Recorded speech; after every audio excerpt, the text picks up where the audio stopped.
নমস্কার, আরও একটা গুরুত্বপূর্ণ ইনফরমেশন নিয়ে চলে এলাম। খুব গুরুত্বপূর্ণ ভিডিও। এই মুহূর্তের বিগ ব্রেকিং, যুবসাথীর 1500 টাকা, যুবসাথীর 1500 টাকা আজ থেকেই ব্যাংকের অ্যাকাউন্টে ঢুকতে শুরু করেছে। আচ্ছা, যারা কৃষক বন্ধু পায় তাদেরও শোনা যাচ্ছে কৃষক বন্ধু যারা টাকা পায়, যারা ফর্ম ফিল আপ করেছিল যুবসাথীর, তারাও নাকি 1500 টাকা করে পাচ্ছে। লক্ষ্মীর ভাণ্ডার পেলেও নাকি যুবসাথীর টাকা ঢুকছে কিছু কিছু জনের, এমনটি আপডেট উঠে আসছে। আমাকেও কয়েকজন পাঠিয়েছে, এমনই প্রমাণ উঠে আসছে। সত্যি কি মিথ্যা আমরা যাচাই করি না, আপনারাই বলতে পারবেন। কারা কারা কৃষক বন্ধু টাকা পায়, তারাও কি যুবসাথীর টাকা পেয়েছে, আপনারা অবশ্যই কমেন্ট সেকশানে ব্যক্ত করবেন। এবার আপডেটটি কি উঠে আসছে স্টেপ টু স্টেপ তুলে ধরবো। খুব গুরুত্বপূর্ণ ভিডিও হতে যাচ্ছে। চ্যানেলে ফার্স্ট টাইম হয়ে থাকলে চ্যানেলটাকে সাবস্ক্রাইব করে বেল আইকনটা টিপে রাখতে হবে লেটেস্ট গুরুত্বপূর্ণ আপডেট পাওয়ার জন্য। স্টেপ টু স্টেপ আপডেটটি আপনাদের সামনে তুলে ধরছি। টাকা কিন্তু ঢুকছে, একদম প্রমাণ। এই সপ্তাহের কর্মসংস্থান পেপারেও দিয়েছে, টাকা ঢুকছে, কোনো ফেক কথা না। টাকা যুবসাথীর প্রকল্পে ঢুকছে। কাদের ঢুকছে, কত শতাংশ ঢুকছে সেটা পরের কথা। যুবসাথী প্রকল্পের 90 লাখ প্রার্থীর ভাতা দেওয়া শুরু হয়ে গেছে। রাজ্যের প্রায় 90 লাখ বেকার ছেলে মেয়েকে যুবসাথী প্রকল্পের ভাতা দেওয়া শুরু হয়েছে। 7ই মার্চ থেকে টাকা দেওয়া শুরু হয়েছে। মুখ্যমন্ত্রী মমতা বন্দ্যোপাধ্যায় এবারের বাজেটে ঘোষণা করেছিলেন বেকার ছেলে মেয়েদের স্বনির্ভর হতে ও চাকরি পরীক্ষার প্রশিক্ষণ নিতে 1 এপ্রিল থেকে যুবসাথী প্রকল্পের মাসে 1500 টাকা করে মোট 5 বছরের জন্য এই ভাতা দেওয়া হবে। ন্যূনতম যোগ্যতা ছিল মাধ্যমিক পাস, বয়স দরকার ছিল 21 থেকে 40 বছরের। সেই মতো 15ই ফেব্রুয়ারি থেকে 26শে ফেব্রুয়ারি পর্যন্ত রাজ্যের বিভিন্ন ক্যাম্পে হয়। অর্থাৎ যুবসাথী প্রকল্পে টাকা ঢুকছে, এটা কিন্তু সত্যি কথা।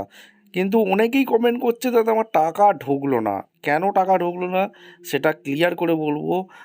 দেখুন, যারা দুয়ারে সরকার ক্যাম্পে গিয়ে ফর্ম জমা করেছিল তাদেরই সম্ভবত পরে ঢুকছে। যারা অনলাইনে আবেদন করেছিল তাদের টাকা আগে ঢুকছে, এটাই হচ্ছে ফ্যাক্ট। আর তার জন্যই যারা দুয়ারে সরকার ক্যাম্পে প্রচুর ফর্ম ফিল আপ করেছিল তাদেরই টাকাটা ম্যাক্সিমাম ঢুকছে না। অনলাইনে কম করেছিল, তো অনলাইনের টাকাগুলো ঢুকে যাচ্ছে, কারণ এন্ট্রির কাজ হয়ে গেছে আর দুয়ারে সরকার ক্যাম্পে এন্ট্রির কাজ চলছে। এই হচ্ছে একটা আপডেট।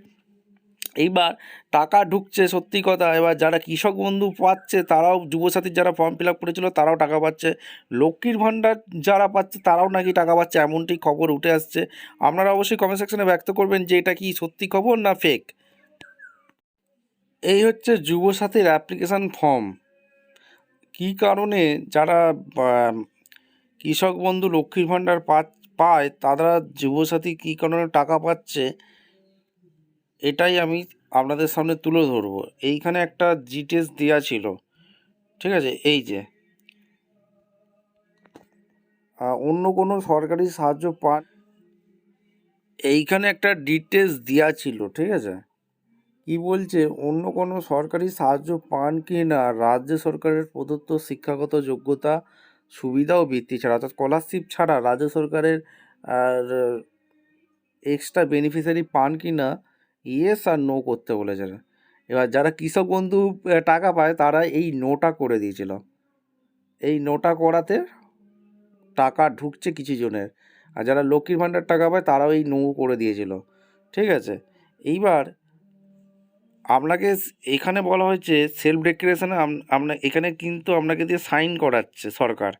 আমি এত দ্বারা ঘোষণা করছি যে আমি পশ্চিমবঙ্গের স্থায়ী বাসিন্দা, আমি অদ্যাবধি একজন বেকার, আমি পশ্চিমবঙ্গ সরকারের কোনো সামাজিক নিরাপত্তা প্রকল্প বা কোনো ভাতার আওতায় সাহায্য পাচ্ছি না। রাজ্য সরকার প্রদত্ত শিক্ষাগত সুবিধা বা বৃত্তি ছাড়া যদি এই সময়ের মধ্যে আমি কোনো কর্মসংস্থান পাই তবে আমি অবিলম্বে কর্তৃপক্ষকে জানাবো। আচ্ছা, বাংলা যুবসাথী প্রকল্পের জন্য আমার আধার নাম্বার এটা দিয়েছে। আচ্ছা, আপনাকে দিয়ে এখানে ডিক্লারেশন ফর্ম সিগনেচার করাচ্ছে যে আপনি এর আগে রাজ্য সরকারের কোনো ভাতা পাননি, অর্থাৎ কৃষক বন্ধু হোক, লক্ষ্মীর ভাণ্ডার হোক, বেনিফিশিয়ারি কিছু পাননি, তার জন্যই আপনি যুবসাথী প্রকল্পে আবেদন করছেন, যুবসাথীর টাকা পাবেন। এইবার কি হচ্ছে ব্যাপারটা, যারা ডাটা এন্ট্রি আছে তারা কিন্তু এই ফর্ম ভেরিফিকেশান করছে না। সম্ভবত ভেরিফিকেশান না করেই যারা ওই নো করে দিয়েছিল টিকমার্কের জায়গায়, তারা কিন্তু কিছু কিছু জন টাকা পেয়ে গেছে কৃষক বন্ধু, ঠিক আছে। এমনটি আপডেট উঠে আসছে, আমাদেরকেও জানিয়েছে যে এরকম কৃষক বন্ধু পাই, আমরা টাকা পেয়েছি। এইবার পরবর্তীকালে কি হতে পারে সেটা আপনাদের একটা ধারণা দিই। সরকার যেহেতু এখানে আপনাকে দিয়ে সিগনেচার করিয়ে নিয়েছে, সেলফ ডিক্লারেশনে আপনি সই করেছেন, ঠিক আছে।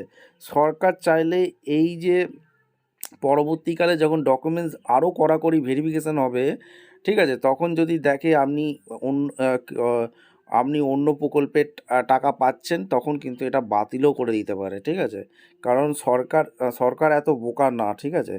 কিছু এখন সম্ভবত হিউজ পরিমাণে ফর্ম জমা পড়ছে, বা হচ্ছে বলে, আর কোনো ফর্ম ভেরিফিকেশান অতটা হচ্ছে না বলে টাকাটা পেয়ে যাচ্ছেন। কিন্তু পরবর্তীকালে যখন আরও কড়াকড়ি হবে, ঠিক আছে, সেকেন্ড কিস্তি যখন ঢুকবে তখন কিন্তু ভেরিফাই হয়ে ঢুকবে, ঠিক আছে? তখন কিন্তু আপনার টাকা বাতিলও করে দিতে পারে, ঠিক আছে? কারণ এটাই হচ্ছে আপনাকে দিয়ে সিগনেচার কিন্তু করে দিয়েছে, ঠিক আছে? এই হচ্ছে আপডেট। আপনারা কেউ যদি টাকা পেয়ে থাকেন কৃষক বন্ধুর, অবশ্যই কমেন্ট সেকশানে ব্যক্ত করবেন। দেখা হচ্ছে কোনো পরবর্তী ভিডিও। ধন্যবাদ।